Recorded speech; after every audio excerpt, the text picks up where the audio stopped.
7 tantangan di tahun 2023 dan bagaimana cara mengatasinya. Tantangan tidak bisa dipisahkan dari hidup kita. Selama kita masih bernafas di situ juga kita pasti masih mengalami tantangan karena sebenarnya tantangan itulah yang mendewasakan. Jika kita sudah mengetahui tantangan apa yang akan kita hadapi di tahun 2023 tentunya kita akan bisa melakukan antisipasinya. Lalu apa saja tantangan kita di tahun 2023? Seperti biasa jangan lupa di like dulu sebagai ganti uang parkir. 1. Ketakutan.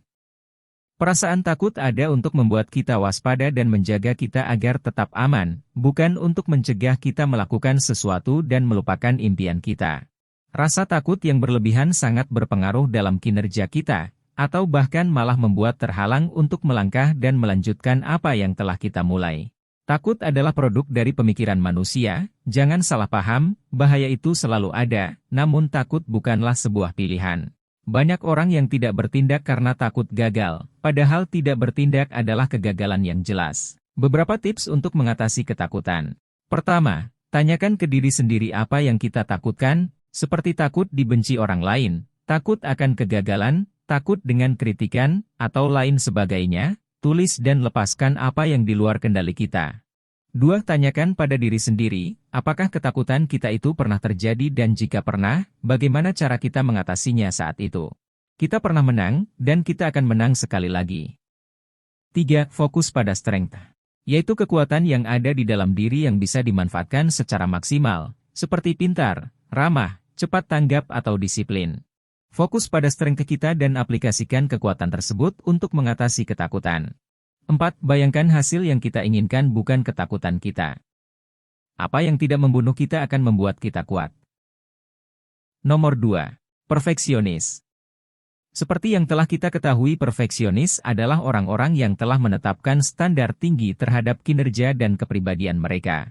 Berdasarkan hal tersebut, orang-orang yang memiliki sifat ini sering berpikir bahwa apapun yang mereka lakukan tidak pernah memuaskan. Hal yang bisa kita lakukan adalah melakukan seoptimal mungkin yang terbaik untuk saat ini, dan kemudian belajar dari kesalahan.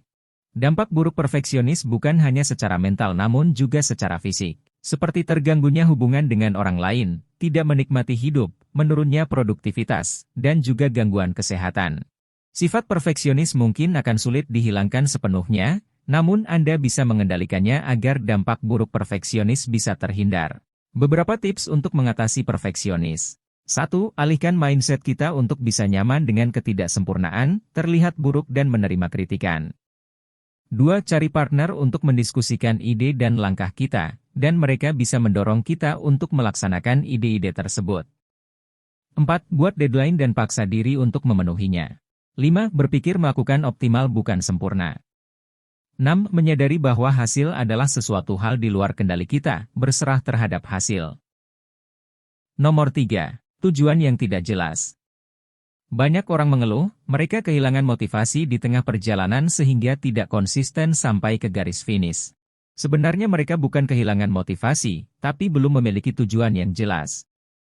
Bisa bayangkan ketika kita akan berangkat berlibur, katakanlah kita tinggal di Jogja, tapi kita belum menentukan apakah kita akan berlibur ke Bali atau ke Bandung. Di tengah perjalanan pasti Anda bingung kemana sebenarnya kita akan bertujuan, belum lagi dengan uang yang kita bawa apakah cukup atau tidak. Jangan sampai kita mengalami kegagalan karena belum tahu arah dan sasaran kita. Itu sama halnya dengan kalah sebelum bertanding. Sebagai contoh, apa yang sebenarnya kita butuhkan? Suatu saat tiba-tiba kita sedang berada pada sebuah kapal kecil di tengah lautan yang sangat luas. Apa yang kita butuhkan agar bisa bergerak dan berpindah dari sana? Tujuan. Ya, yang kita butuhkan adalah tujuan. Jika kita tidak tahu akan kemana, maka kita tidak akan sampai di mana-mana. Nomor 4. Tidak ada goal. Ketika kita sudah memiliki tujuan, tapi tidak membaginya dalam target-target atau goal. Seperti, kita sudah menentukan akan berlibur ke Bali, tapi kita tidak merencanakan akan melewati kota mana saja atau di mana kita akan beristirahat. Akibatnya, kita bisa kelelahan dan kesulitan melacak untuk kemajuan kita. Langkah spesifik dan terukur sangat dibutuhkan untuk mencapai tujuan tersebut. Berikut tips-tips untuk membuat goal. 1. Buatlah soal dengan metode SMART. Spesifik, Buatlah pernyataan yang jelas dan ringkas apa yang ingin kita capai. Measurable, terukur. Terapkan angka untuk tujuan yang kita tulis, misalkan 1000 follower, bukan sebanyak mungkin follower. Achievable, dapat dicapai. Pastikan goal kita menantang tapi mungkin dicapai sehingga kita tetap bersemangat mengejarnya. Relevan. Pastikan goal yang kita buat sesuai dengan apa yang membuat kita merasa bahagia, sesuai dengan prioritas hidup. Time bound, batas waktu. Tentukan tanggal deadline tercapainya goal kita. Bagi metode SMART dalam goal bulanan atau mingguan dan buat jadi action plan harian. 2. Tulis goal dan to-do list harian kita. 3. Buat prioritas dan komitmen terhadap goal kita. 4. Fokus pada kinerja dan berserah dengan hasilnya. 5. Lakukan evaluasi mingguan atau bulanan. 6. Perhatikan istirahat kita. Nomor 5. Membandingkan diri dengan orang lain. Manusia secara alami selalu membandingkan diri dengan orang lain, jadi jangan menyalahkan diri sendiri. Selalu saja terlihat rumput di depan rumah tetangga lebih hijau daripada milik sendiri. Yang terpenting adalah kita bisa meningkatkan diri sendiri untuk kembali fokus dengan lintasan kita. Karena terus melihat lintasan orang lain hanya akan menghabiskan energi kita, yang seharusnya kita gunakan untuk berjalan mencapai garis finish. Tips mengatasi membandingkan diri dengan orang lain. 1. Perhatikan dan sadari ketika pikiran membandingkan itu muncul, dan jadikan motivasi. 2. Fokus pada strength, kekuatanmu. 3. Hitung berkat yang kita dapat dan miliki. 4. Batasi sosmed, unfollow sosmed yang memicu. 5. Jangan membandingkan yang terlihat di luar dari orang lain dengan sisi dalam diri kita. 6. Bandingkan diri kita hari ini dengan diri kita yang kemarin, dan diri yang kita inginkan di masa akan datang, bukan membandingkannya dengan orang lain. Jangan menyakiti hatimu hanya dengan membandingkan diri dengan orang lain, karena itu hanya akan membuat mentalmu jatuh. Nomor 6. Self-talk yang negatif. Negatif self-talk merupakan sebuah percakapan yang dilakukan dengan diri sendiri dan bersifat negatif. Biasanya hal ini bisa saja terjadi secara sadar maupun tidak sadar dan tentunya sangat menghambat dirimu untuk mencapai kemampuan secara maksimal. Pikiran kita seperti spons, yang akan menyerap semua yang kita katakan pada diri sendiri tanpa bisa membedakan negatif dan positif. Jadi kita perlu berhati-hati dengan apa yang kita katakan pada diri sendiri. Tips mengatasi negatif self-talk. 1. Berbicaralah kepada diri sendiri seperti kita berbicara kepada orang lain yang kita cintai. 2. Tulis 3 hal positif dari diri kita sendiri setiap pagi. 3. Berteman dengan mereka yang bermindset positif. 4. Follow akun-akun sosmed positif. 5. Sadari setiap orang memiliki kekuatan dan kelemahan, fokuslah pada strengths kita sendiri.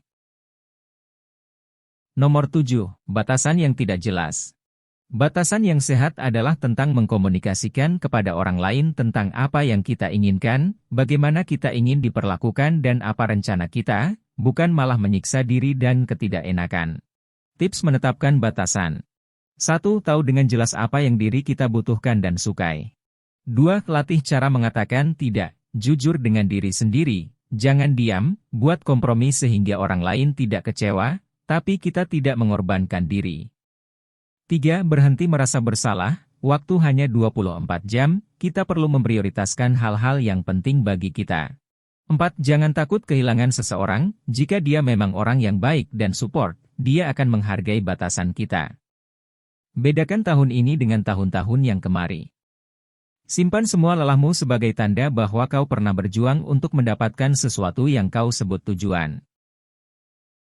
Kadang kita berpikir hambatan atau tantangan itu seperti rencana untuk melawan atau menjatuhkan kita, tapi sebenarnya hambatan dan tantangan itulah yang membuat kita bertumbuh dan akan menjadi lebih baik dari diri kita yang sekarang karena kita bisa melewati tantangannya. Dan tentunya ketika bisa mengantisipasi tantangan tersebut, kita akan lebih yakin untuk bisa menghadapinya. Itulah 7 tantangan yang akan kita hadapi dan cara mengatasinya. Menurut kalian ada tantangan lain tidak? Jika ada tolong komen di kolom komentar, jangan lupa tekan tombol like dan subscribe, dan pastikan juga kamu menonton video kami yang lainnya. Terima kasih telah menonton.